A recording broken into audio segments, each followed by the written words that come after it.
नमस्कार दोस्तों, स्वागत है आपका स्टडी पॉइंट्स में। और आज हम चैप्टर है वास्तविक संख्याएं, इसके प्रश्नावली नंबर 1.3 के बारे में बात करेंगे। और इसमें हम जानेंगे कि कैसे कैसे क्वेश्चन हमें सॉल्व करने हैं और किस तरह से करने हैं। और मैं बताना चाहूँगा कि अभी हमारा जो एग्ज़ाम है, बोर्ड का एग्ज़ाम है, अभी नज़दीक है, तो मैं उसी क्वेश्चन पे ज़्यादा ध्यान दूंगा जिस पे जो क्वेश्चन यानी हमारे एग्ज़ाम में आने लायक है, यानी जो क्वेश्चन इम्पोर्टेंट है। तो चलिए, हमारे सामने पहला क्वेश्चन है प्रश्नावली 1.3 का। सिद्ध कीजिए कि √5 एक अपरिमेय संख्या है। तो आइए सिद्ध करते हैं। सबसे पहले हम इसको मान के चलेंगे कि जो परिमेय संख्या है √5 एक अपरिमेय संख्या जिसे सिद्ध करना है, तो इसे हम मानेंगे कि माना √5 एक परिमेय संख्या है, यानी जस्ट इसका उल्टा मानेंगे। ठीक है ना।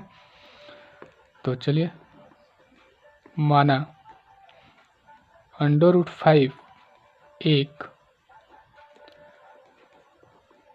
परिमेय संख्या है,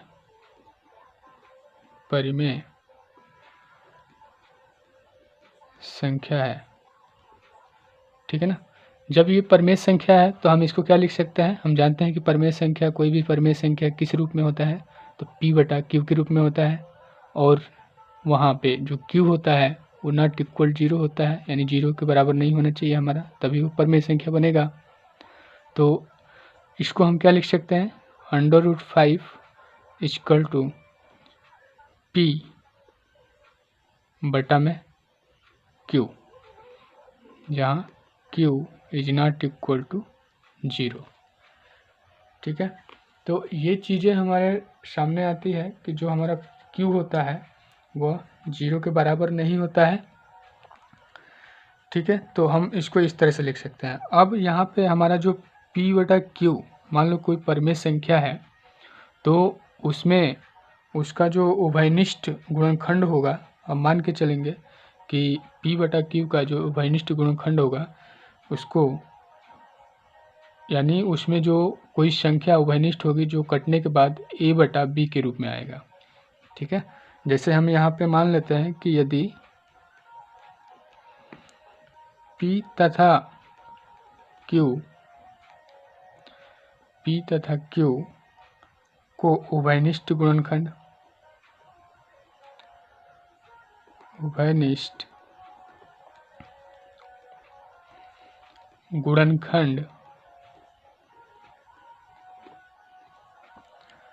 से विभाजित करके, p/q को उभयनिष्ठ गुणनखंड से विभाजित करके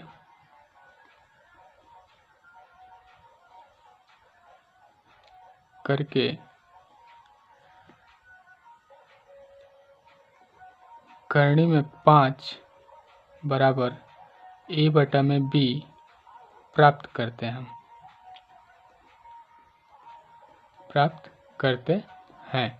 यानी कहने का मतलब है कि जो p/q हम ले लिए हैं वो उसमें एक ऐसा उभयनिष्ठ संख्या है जिससे हम उसको डिवाइड करते हैं, उसे भाग देते हैं, तो हमारा a/b प्राप्त होता है, जो कि किसके बराबर होता है, करनी में 5 के बराबर होता है।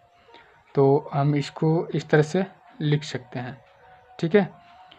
अब यहाँ पे a और b क्या है, a और b एक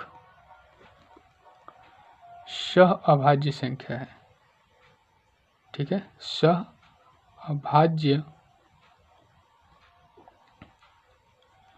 संख्या है ना।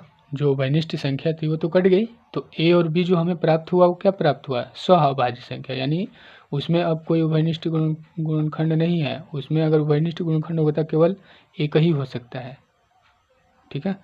तो उसके बाद हम जैसे अगर मान लो कि ये हमारा a/b है, तो हम इसको इस तरह से लिख सकते हैं, √5 बराबर a/b, यानी या फिर इसको हम कर सकते हैं कि a बराबर √5 इंटू बी। ठीक है, तो इस तरह से ये हमारा समीकरण है, एक समीकरण बन के आता है। तो इसको हम क्या करेंगे, इसके दोनों पक्ष में हम लेफ्ट और राइट में इसका वर्ग करेंगे, स्क्वायर करेंगे। तो लिखेंगे दोनों पक्षों का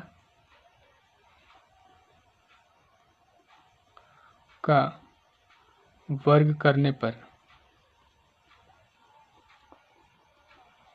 चलिए देखिए यहाँ पे जब इसका स्क्वायर करेंगे, वर्ग करेंगे, तो हमारे ये क्या प्राप्त होगा, ए स्क्वायर बराबर करणी में 5 बी का होल स्क्वायर होगा, जो कि हमारा क्या हो जाएगा, ए स्क्वायर बराबर 5b स्क्वायर। ठीक है, तो अब यहाँ से देखिए ये जो हमारा प्राप्त हुआ, तो इससे हमें क्या निष्कर्ष निकलता है कि हमारा ए स्क्वायर बराबर 5b स्क्वायर है। तो इसका मतलब है, इसका अर्थ है कि ए, ठीक है ना, इसका मतलब है कि ए स्क्वायर 5 से विभाजित है।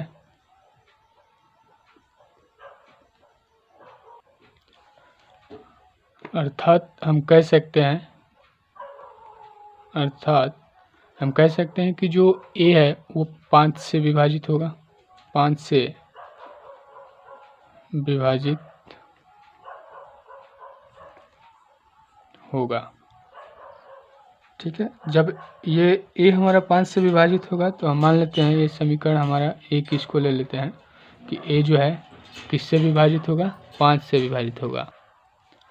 अतः हम लिख सकते हैं ए बराबर 5c, यानी जो ए है वो 5 का गुणज है सी के साथ।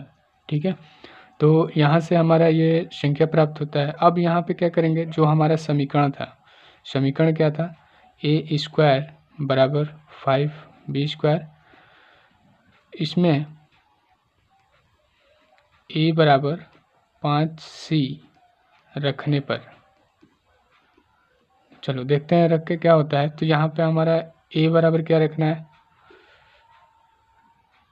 तो हमारा ए बराबर रखना है 5c का होल स्क्वायर बराबर 5b स्क्वायर। तो इसका जब होल स्क्वायर करेंगे तो हो जाएगा ये 25c का स्क्वायर बराबर 5b स्क्वायर।